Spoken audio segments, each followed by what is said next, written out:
আসসালামু আলাইকুম। আপনারা সবাই কেমন আছেন? আশা করি যে যেখানে আছেন ভালো আছেন, সুস্থ আছেন। আলহামদুলিল্লাহ আল্লাহর অশেষ রহমতে আমরা অনেক ভালো আছি। চলে আসলাম আরেকটা নতুন ব্লগ নিয়ে। তো আজকে এত শীত আর কি বলবো, বলার মতো ভাষা নাই। এত কুয়াশা পড়ছে, রোদের কোনো চিহ্ন পর্যন্ত নাই। দাঁড়ান আপনাদের সাথে একটু শেয়ার করি। দেখেন কত শীত, কত কুয়াশা পড়ছে। এই শীতের মধ্যে আর কি বাচ্চাদের নিয়ে যে একটু বাইরে যাব, মানে তার জন্য আর কি ভয় লাগতেছে। মেয়েদেরকে নিয়ে স্কুলে যাইতে হবে। ছোট মেয়ের রেজাল্ট দিছে 24 তারিখে, যেহেতু আমরা বাসায় ছিলাম না, কক্সবাজার ছিলাম। তো আজকে আমাদের যাইতে হবে স্কুলে। জানি না আমি কেমন রেজাল্ট করছে, তবে যতটুকু করছে মনে হয় আলহামদুলিল্লাহ ভালোই করছে, কারণ ছোট বাচ্চা হিসেবে ওর লেখাপড়ার প্রতি একটু আগ্রহটা বেশি। তারপরে একটা কথা হইতেছে যে এখন তো কম্পিটিশনের যুগ। সবার বাচ্চারাই সবার বাচ্চাদেরই আর কি লেখাপড়ার প্রতি অন্যরকম একটা চাহিদা মায়েদের। তবে আর একটা কথা হইতেছে যে কালকে যে গাড়ি জার্নি করে আইসা এত পরিমাণ ঠান্ডা লাগছে যে আর কি কথা বলার মতো পরিস্থিতি আমার নাই। গলা ভাঙে নাই, কিন্তু আমার ঠান্ডার জন্য অনেক খারাপ লাগতেছে। বড় মেয়ের রেজাল্ট কেমন হয়েছে সেটাও জানি না, ছোট মেয়ের রেজাল্ট কেমন হয়েছে সেটাও জানি না। আপনাদের সাথে অবশ্যই শেয়ার করব আজকে, যেহেতু আমি স্কুলে যাইতেছি। একটা কথা হইতেছে যে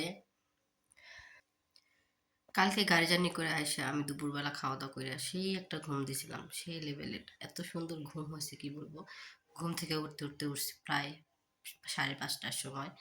ওঠার পরে অনেক ক্ষুধা লাগছে, পরে আমি ভাবতেছি কি খাবো কি খাবো। মাকে ডাকতেছি যে মা, মা কই তুমি? পরে দেখি মা রান্নাঘর থেকে বলতেছে এখানে আসো। মা যাওয়ার পরে দেখি আমি পুরাই অবাক। মা দেখি রুটি বানাইতেছে, গরু মাংস আর কি রান্না করছে।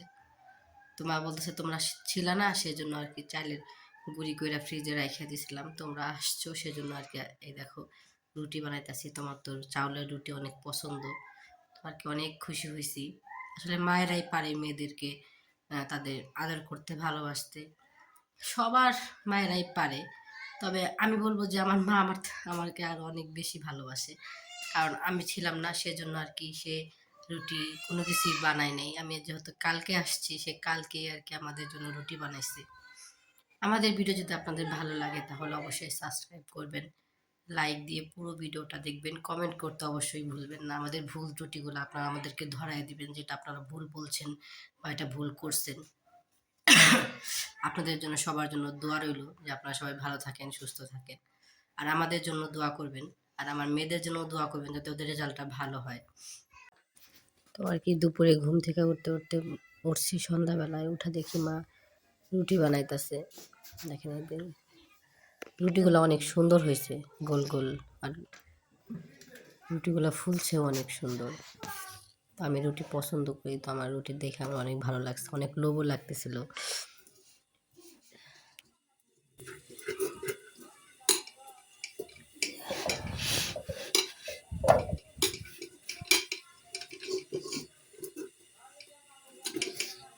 এটা কখন খুলছাও? ভক্ত হয়েছে।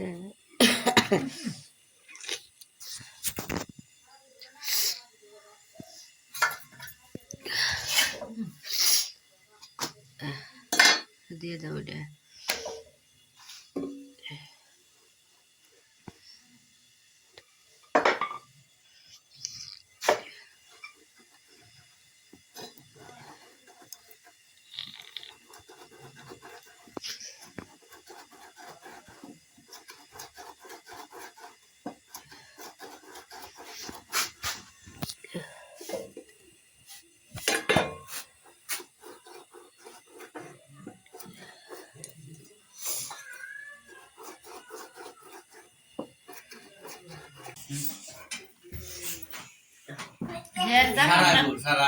জামাগুলা বন্ধন কিনে দিছে।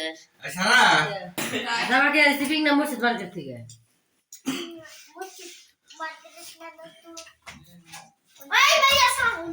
জোর বড় দাম। জামা দেই বলেন।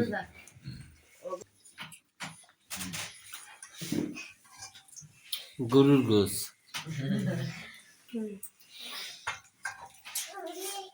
নাকি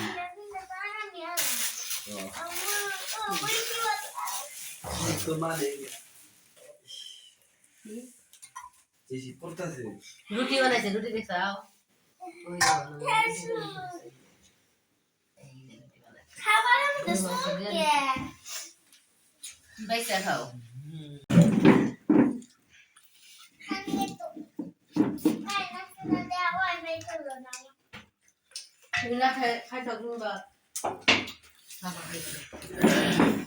খাবার বয় এই যে খাবার বয়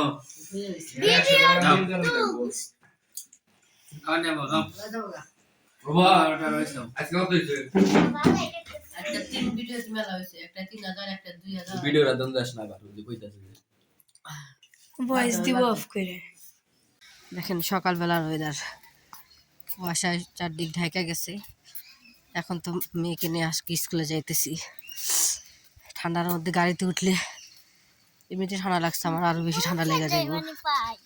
তোমাকে কি পুরস্কার দিব আম্মু সেটা তো করতে পারি না, কিন্তু ঠান্ডার মধ্যে বাইরে বের হওয়া যে কতটা কষ্টদায়ক আর কি, হাত পা ঠান্ডা হয়ে যাইতেছে। আম্মু যাও। তো ভাবছি আমি হাঁটতে হাঁটতে চলে যাব, কারণ বেশি সময় লাগে না, এখান থেকে স্কুলে যেতে 5 মিনিট সময় লাগে। এই শীতের মধ্যে আর গাড়িতে উঠবো না, আমার এমনিতে প্রচুর ঠান্ডা লাগছে। দেখেন দূরের কোনো কিছুই দেখা যাইতেছে না, কিন্তু দেখেন কক্সবাজারে একদিন আগেও যখন আসলাম তখন ওখানে কত রোদ, আর আমাদের এখানে দেখেন কি অবস্থা।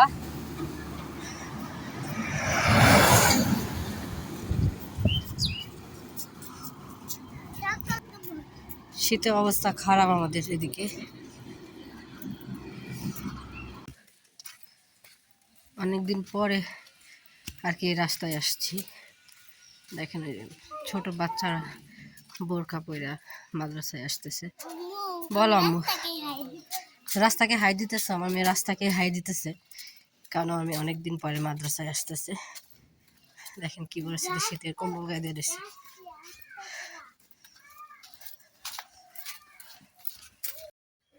তো মাদ্রাসায় আইসা হুজুরকে জিজ্ঞেস করলাম যে আসলে রেজাল্ট শিটটা দেন, তখন হুজুর বললো যে 25 তারিখে রেজাল্ট দেওয়ার কথা ছিল, কিন্তু দেওয়া হয় নাই, এখন আবার 29 তারিখে রেজাল্ট দিব।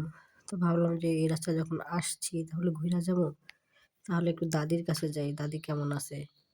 11 দিন তো দূরে, অনেক দূরে থেকে আসলাম, দাদির সাথে কথা হয় নাই, দেখা হয় নাই, এজন্য আর কি দাদির কাছে যাব।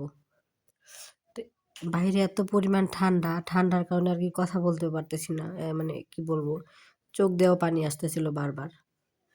আমার মেয়ে আর কি আমার রাইখা আর কি আগে আগে চলে যেতেছে, দেখেন ওই দেখেন দৌড়ায় দৌড়ায় যেতেছে। ছোট বাচ্চা তো এর জন্য আর কি সব কিছুতে চালু। জানি না দাদি যাওয়ার পরে কি বলবো, এই কয়েকদিন তো তাদের সাথে ফোনেও কথা হয় নাই, মানে এত পরিমাণ ব্যস্ত ছিলাম না, তাদের সাথে ফোনেও কথা বলতে পারিনি, আসলে কারোর সাথেই ফোনে কথা বলতে পারিনি। তো দাদির সাথে দেখা করে যাওয়ার সময় একটু বাজার দিয়া যাব ঠান্ডার ওষুধ নিয়ে যাওয়ার জন্য, কারণ আমার ঠান্ডাটা একটু অতিরিক্তই বেশি। ঠান্ডার সমস্যা আমার সব সময় থাকে, কারণ হচ্ছে আমার নাকে একটু মাংস বাইরে গেছে, ভালো ডাক্তার দেখাইতে হবে।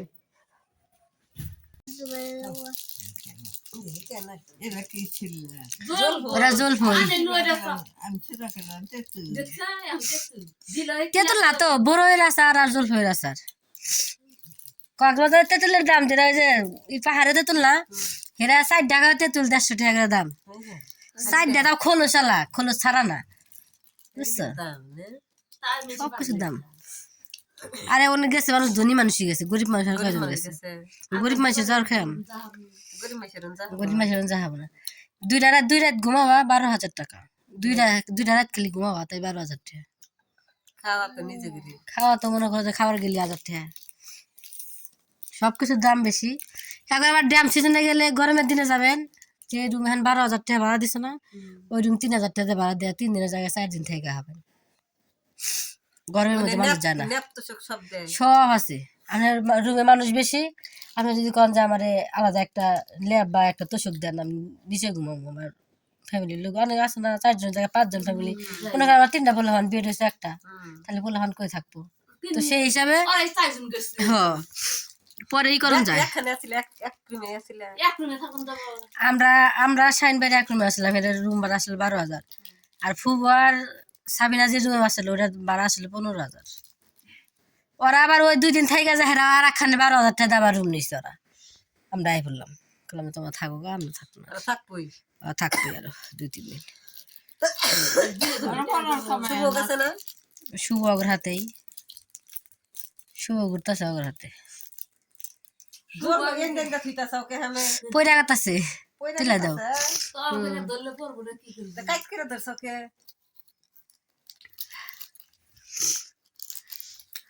টিয়া নিয়ে জানাম টিয়ার বস্তা, তাহলে সিনেমা বেহেন নিয়ে কিছু আনন্দ যাবো, নইলে তাছাড়া আনন্দ যাবো না।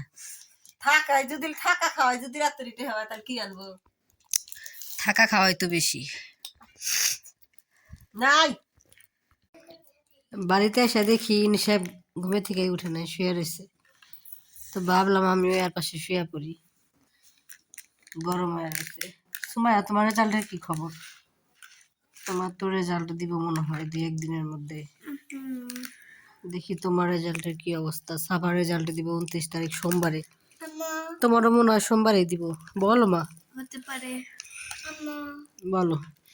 আমি একটা ক্যান্ডি কিনছিলাম না ক্যান্ডিটা, হ্যাঁ ক্যান্ডিটা দেখো, এটার ভিতরেই আছে।